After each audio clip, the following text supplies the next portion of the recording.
네, NTN 연속기획 베스트 애널리스트에게 듣는다. 각각의 업종들 하반기 전망과 함께 탑픽 종목들 꼽아보고 있죠. 오늘은 금융업종 베스트 애널리스트로 선정되신 삼성증권 김재우 연구원과 함께하겠습니다.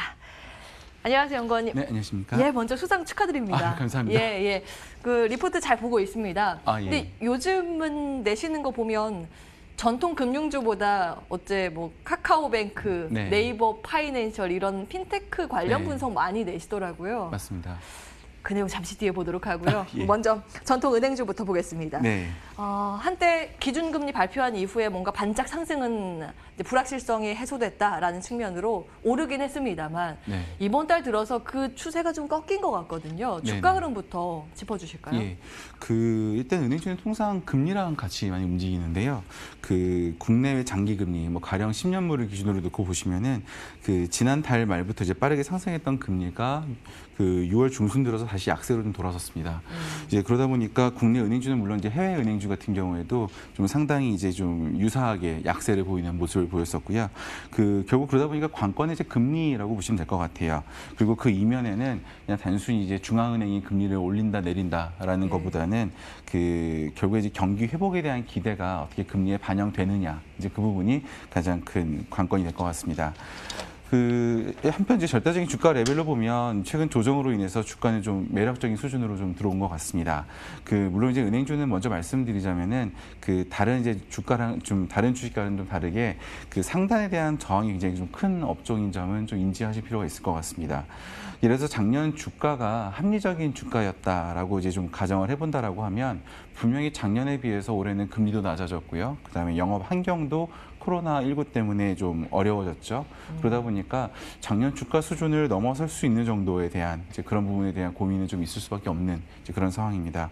예를 들어서 저희가 이제 은행주 중에 대표주 중에 하나인 이제 KB금융을 이제 예를 들어서 보면 작년 KB금융 주가는 연말에는 이제 배당 기대감 때문에요. 일시적으로 이제 5만 원을 상회했던 시기를 제외하면은 대부분은 한 4만 원대 중반 정도가 이제 형성이 됐었습니다. 시가총액으로 하자면 한 20조 원 정도 내외에서 이제 거래가 됐었고요. 지금 주가가 이제 결국 그러다 보니까 한 4만 원 넘어가기 시작을 하게 되면 결국에 이제 작년 주가를 넘어설 수 있는가에 대한 고민이 있을 수밖에 없는 이제 그런 상황입니다. 하지만 이제 이익 같은 경우에는 다들 좀 인지하시는 분은 뭐 지금 상황에서는 좀 감수할 수밖에 없지 않겠느냐, 이제 이런 고민이 좀 큰 거죠. 다만 이제 반대로 생각을 해보면은 올해 3, 4월 달 이제를 생각을 해보시면은 주가의 하방은 상당히 좀 많이 좀 견고해진 것 같습니다. 예를 들어서 이제 이례적으로 주가 같은 경우에 놓고 보시면은 주가가 급락했던 이제 3월을 제외하고서는 4월부터는 한 32,000원 정도대에서 이제 계속 좀 방어가 되는 모습을 볼 수 있기 때문에 뭐 그때에 비해서 지금 놓고 보시면 코로나19와 관련된 우려가 좀 상당히 많이 완화됐다는 점을 좀 인지하실 필요가 있을 것 같고요. 가령 예를 들어서 뭐 기존에 원래 걱정했었던 급격한 내수 위축, 그리고 여기서 뭐 자영업자들의 연쇄 도산이라든가 가게들이 이제 빚을 못 갚는 이제 그런 사태까지 걱정을 했었는데 지금은 이제 이런 우려들은 상당히 낮아진 것으로 좀 판단을 하고 있기 때문에요. 뭐 그런 것들을 감안해 보면 당초 우려에 비해서는 실적은 좀 양호할 것 같다라고 보고 있습니다. 그래서 결론적으로는 4월 이후에 이제 저점까지를 이제 좀 재차 주가가 좀 조정 거칠 가능성은 좀 낮다라고 생각을 하고 있고요. 뭐 그런 걸 감안을 해보면 오히려 조정이 있을 때는 매수 관점에서 접근하는 것이 좀 맞다, 이렇게 좀 보고 있습니다. 일단은 금융주에 대해서는 그래도 매수 관점은 괜찮다라는 의견이시고 하방에 대해서 어느 정도 경직성 확인이 됐다라는 좀 긍정적으로 평가를 주셨는데 맞습니다. 근데 사실 지금 놓고 보면 금융업종에 대해서 호재보다는 악재가 많이 보이는 게 사실이니까 이거 하나하나 먼저 짚고 좀 투자 괜찮은 기업이 어떤 게 있는지 따져보도록 하겠습니다. 또 앞서 금리 이야기를 해주셨으니까 이 질문 먼저 드릴게요. 일단 금리가 워낙 지금 싸다 보니까 이로 인해서 은행주의 타격 우려감이 없는 것은 아니고 여기에다가 부동산 정책 자체가 대출하는 것이 아무래도 수요가 줄어드는 쪽으로 정부가 방향을 잡고 있기 때문에 이에 대한 부담감은 우리가 어디까지 봐야 되는 건지 짚어주실까요? 예, 부동산 관련돼서 이제 대책이 나오고 났을 때 이제 그 다음에 놓고 보시면은 주가가 생각보다는 조정을 많이 거치지는 않았었어요. 이제 그 이유를 좀 생각을 해보면은 분명히 이제 부동산 안정화 대책은 은행주에는 부담입니다. 왜냐하면 사람들이 주택담보대출을 덜 빌릴 거고요. 또 하나는 이제 전세대출도 문제가 될 수 있고, 또 여기 더불어서 최근에 이제 걱정되는 거는 이제 신규 주택 감소에 대한 우려도 좀 높아지는 것 같습니다. 이렇게 돼버리면 은행에서는 뭐 건설업체나 이제 이런 쪽에 대한 이제 프로젝트 파이낸싱이라든가 이런 대출 자체가 좀 줄어들 수밖에 없기 때문에 결국 성장성이 떨어질 수 있다라는 좀 걱정을 할 수 있는 건데요. 그럼에도 불구하고 주가가 생각보다 조정이 크지 않았다라는 것들은 결국에는 이제 이미 그 정책에 대해서 상당 부분들이 이제 약간 좀 시장에서 인지하고 있었다라는 거고요. 물론 그 이번에 대책이 있었지만 사실은 가장 컸던 거는 작년 말에 있었던 대책 같습니다. 그러니까 15억 원 이상 주택에 대해서 주택담보대출이 현실적으로 불가능해지고 이제 이런 부분들이 있었다 보니까 시장에서는 가계대출이 크게 늘어날 수 있을까라는 고민은 이미 작년부터 하기 시작을 했었어요. 예. 그리고 또 한 가지로 놓고 보시면은 은행들이 사실은 올해 대출 성장이 없었냐라고 하면 굉장히 좀 성장이 과격하게 일어났습니다. 그러니까 올해 보시면 1분기 중으로 놓고 보시더라도 KB금융이라든가 신한금융지주 이제 이런 은행들의 대출 성장률은 한 3에서 4% 정도 연초 대비 나왔고요. 그 4월 달하고 5월 달 이제 한국은행에서 나왔던 데이터들을 좀 감안을 해보면 아마 상반기 기준으로 이런 대형사들의 대출 성장률은 한 6에서 7% 정도. 그러니까 그 정도의 어떤 느낌이냐면 작년 연말에 올해를 바라보면서 이제 그 은행들이 얘기했을 때에 대한 기대치가 한 3% 정도 성장할 것 같아요라는 게 이제 기존 기대치였다라고 하면 지금은 그것을 훨씬 더 뛰어넘는 수준의 성장이 이미 좀 상반기에 나왔다 보니까 이제 그런 쪽에서 보면은 그 이런 규제와 관련된 부분들은 크게 걱정되지 않는 이제 그런 상황인 것 같고요. 그 다만 이제 중장기적으로 이제 고민하는 건 이렇습니다. 그 만약에 이제 이런 그 규제가 나옴으로 해서 혹여라도 주거 비용이 좀 늘어난다라고 하면 이게 결국 이제 소비를 줄일 수 있는 부분이 있다 보니까 이제 이런 것들을 정책적으로 어떻게 좀 잘 그 넘어갈 수 있게끔 해주느냐가 앞으로 관건이지 않을까 이렇게 보고 있습니다. 네, 정책적인 고민까지 해주셨습니다. 결국에는 이제 주가 수준으로 봤을 때는 저금리의 기조라던가 대출의 수요가 축소되고 있는 현재의 기조는 사실 뭐 갑자기 나온 게 아니라 기조적인 측면, 과거부터 이어져 있었기 때문에 주가에 이미 약재는 반영이 됐다라는 측면 말씀을 주셨고, 또 한 가지 좀 짚고 싶은 악재로 거론되는 것이 앞서 제가 뭐 여는 멘트로 그 핀테크 이야기를 하지 않았습니까? 근데 네. 전통 사업의 입장에서는 부담이 될 것 같아요. 지금 네이버나 카카오 같은 경우에는 뭐 뱅크를 넘어서 대출, 뭐 보험 이런 것까지 넘보고 있다라고 하는데 어떻게 보세요? 악재로 봐야 할까요? 아니면 또 다른 매기 효과 측면에서 산업의 또 다른 차원의 어떤 성장을 엿볼 수 있을까요? 네, 그 최근에 이제 원래 한 4, 5년 정도 전에 처음으로 이제 핀테크라는 개념이 나왔었는데요. 요즘에는 이제 핀테크라는 개념이 많이 들어가고 오히려 테크핀이라고 많이 얘기를 합니다. 그러니까 뭐가 달라요? 리포트에 테크핀 쓰시더라고요, 그 단어를. 예, 맞습니다. 그러니까 결국 이제 요즘에 보시면은 그 핀테크를 주도하는 이제 그 금융을 주도하는 주체가 예전에 우리가 좀 조만한 이제 핀테크 뭐 스타트업 이런 개념이었다고 하면 지금은 카카오, 네이버 이런 이제 그 거대 플랫폼들이 금융업에 직접적으로 뛰어드는 거죠.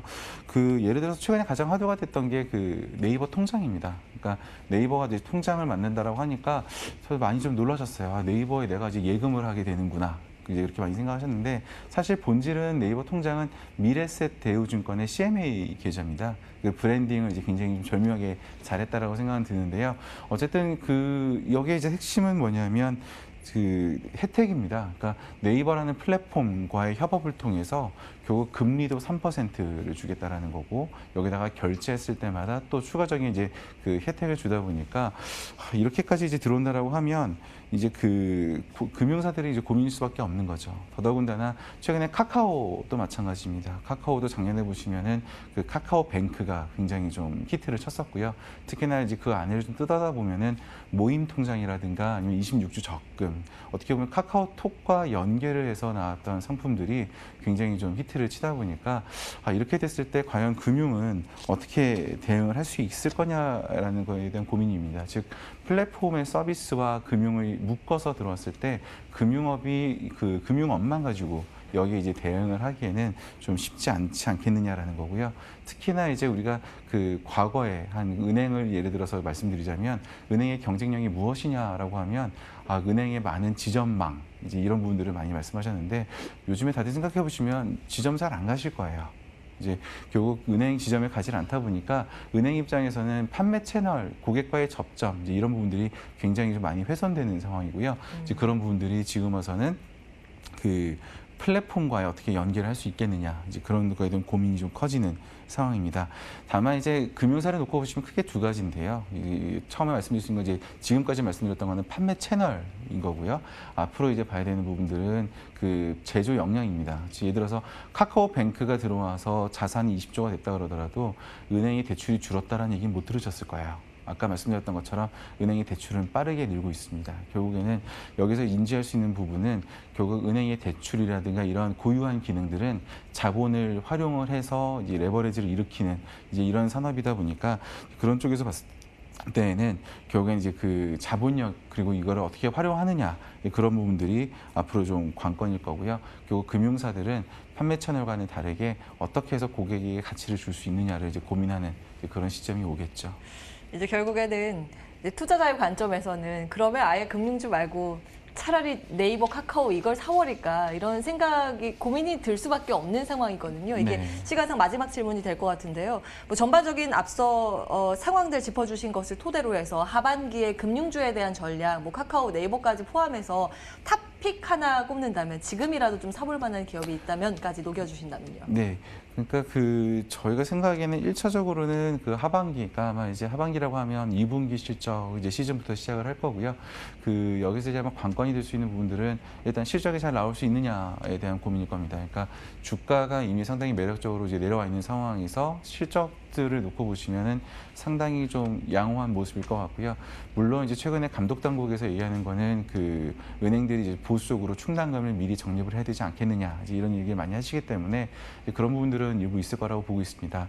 다만 이제 아까 말씀드렸던 것처럼 성장이라든가 이제 이런 부분들 또 하나는 그 두 번째로 말씀드리면 이자 마진 같은 경우에도 굉장히 좀 괜찮을 것 같아요. 그러니까 이유는 금리 인하를 했음에도 불구하고 요즘에 정기예금에다가 돈을 넣어놓겠다는 분들은 잘 안 계실 거예요. 금리가 너무 낮아지다 보니까 정기예금 만기가 돌아오면 이걸 약간 좀 요구불 예금에다가 넣어놨다가 어차피 금리 차이가 얼마 안 나다 보니까 넣어놨다가 시장이 조정이 있으면 오히려 증시에 투자를 해볼까?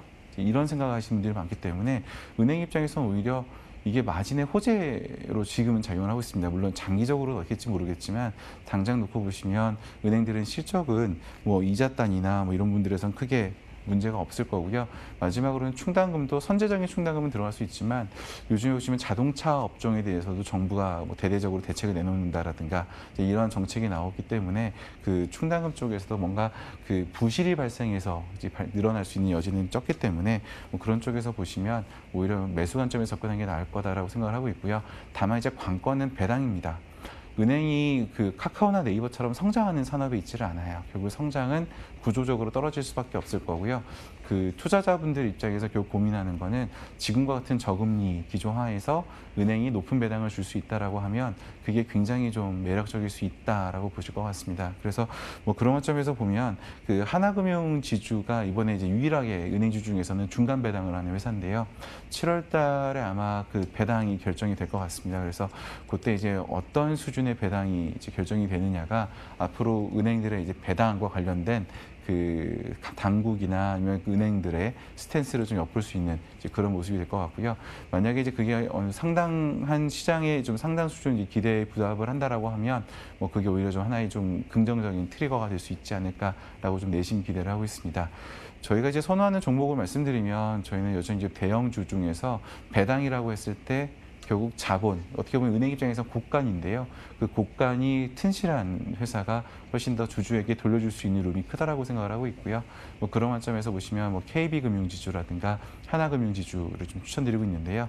특히나 이제 하나금융지주 같은 경우가 그 전통적으로 보시면은 그 펀더멘탈 대비해서 저평가 매력도가 크다라고 보고 있습니다. 즉 예를 들어서 시가총액을 예를 들어 말씀을 드리면 그 하나금융지주의 시가총액이 그 KB금융지주에 대비해서 한 50에서 60% 정도 수준밖에 되지는 않습니다.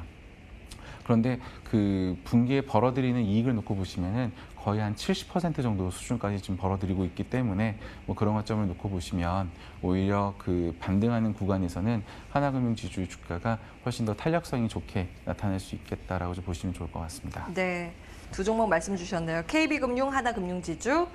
그 마지막으로 한 30초 내에 단답형으로 주시면 좋겠습니다. 네. 테크핀 앞서 말씀 주신 그 산업에 대해서 지금 과열 양상이 있다라는 우려감이 분명히 존재하고 전통금융은 결국에는 지금 많이 싸다, 저평가다 이 말씀을 주시는 건데 두 산업 중에서 투자 메리트가 있다라는 산업은 어떤 거라고 보세요?